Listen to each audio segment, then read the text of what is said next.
A common refrain I hear from people who are black-pilled or just that are beginning to see what the world is really like is, but what can I do? They feel like as a solitary voice that the risks, and there are tons of risks when it comes to speaking your mind in today's world, very real risks that are increasing daily.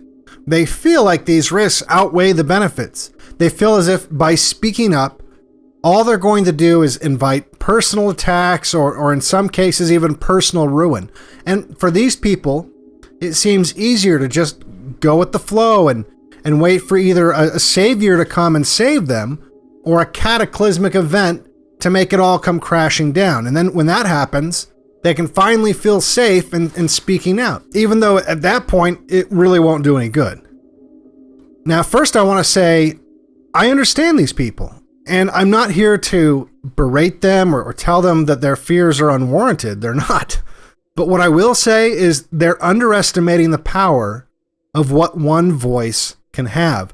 I mean, for example, I'm just one voice, but that's not even really the point. The point is that you're not the only one that just wants to go with the flow. You might not know it, but you're likely acquainted, maybe even closely, or maybe even surrounded by people who feel the exact same way, but they're feeling the same exact pressures you do to publicly conform to the norm. And if you spoke out, that's all it would take for them to realize that they weren't as outnumbered as they thought they were, and it would give them the courage to speak out as well. And this isn't just me trying to give you a pep talk, this is established science.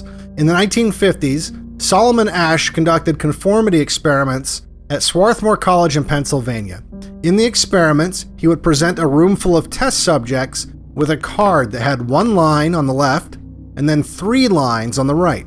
The line on the left would match the length of one of the lines on the right, on each card. As you can see here, I have a number of cards, and on each card there are several lines. Your task is a very simple one. You're to look at the line on the left and determine which of the 3 lines on the right is equal to it in length.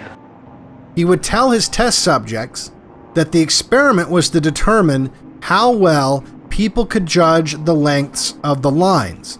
What he didn't tell them was that only one of the people in the room were actually test subjects. The others were all in on the experiment. They were actors. The experiment had nothing to do with the perception of the lines, at least not in the way that the real test subject thought. Asch's real experiment was to see if he could get the real test subject to choose the wrong line by having all the fake test subjects, the actors, incorrectly choose first. He wanted to see if people would go against the evidence that was literally right in front of them in order to agree with the rest of the group. And the results were actually pretty scary. 2. 2. 2. 2. The subject denies the evidence of his own eyes and yields to group influence. Asch found subjects went along with the group on 37% of the critical trials. When the experiment was concluded, Asch interviewed the participants and found that they incorrectly chose for different reasons. Some he categorized as experiencing a distortion of perception or a distortion of judgment. This meant their ability to even perceive the length of the lines was affected simply because the input they were receiving from the people around them, the social input, was overriding their eyes. Now think of it as a type of hypnosis or suggestion. They actually perceived the incorrect answer as the correct answer because the social pressure was more powerful than their ability to perceive reality. Or they doubted their perception, even though they knew it was wrong. They figured they had to be perceiving things incorrectly, so they outsourced the decision-making to the people around them. Think of how many people that applies to today. The media bombards the public with fictional social norms that in no way reflect reality, until the majority of the public loses the ability to perceive reality. A good example is how Americans grossly overestimate the number of gay people in America. Gallup did a study in 2011 that showed exactly this. Americans polled estimated on average that 23% of the American population was gay, when the real number was 3.8%. That's a huge difference, and can easily be explained by this distortion of perception and judgment. There are 4 of them and 1 of me. 1. This subject's yielding is based on a distortion of his judgment. He genuinely believes that the group is correct. Another category that conformed to the group was a category that knowingly chose incorrectly. They knew their answer was wrong, but they still picked the wrong answer. This he called distortion of action. 2. 2. I know they're wrong, but why should I make waves? 2. In this case, the subject knows he is right, but goes along to avoid the discomfort of disagreeing with the group. Here, the distortion is at the level of his response. 2. 2. 2. They were giving the wrong answers because they just wanted to get along with the group. So as frightening as all of this is, why do I bring this up? Doesn't this just reinforce the idea that some people are just going to go along with the group anyway and speaking up doesn't matter? No. Because Ash performed a variation of the same experiment. In this variation, the fake participants would still choose an incorrect answer, but one of the fake participants would choose correctly. 1. 1. 2. 1.